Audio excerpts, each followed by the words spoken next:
Paano nga ba mag-setup ng content monetization? Ganito lang yan mga lodi, tuturo ko sa inyo. Kung bago ka pa lang sa pagko-content, dito po malalaman. Click mo lang yung professional dashboard.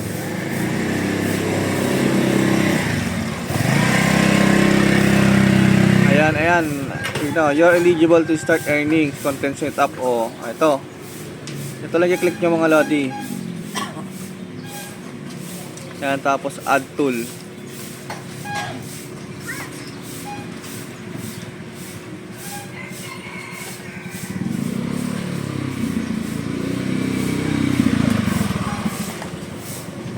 Yan na mga lodi, pwede na siya kumita mga lodi. Ayan. So, tignan na natin ang ano niya. Ayan, payout. Ayun, dito niya malalaman yun kung sasahod na siya mga lodi.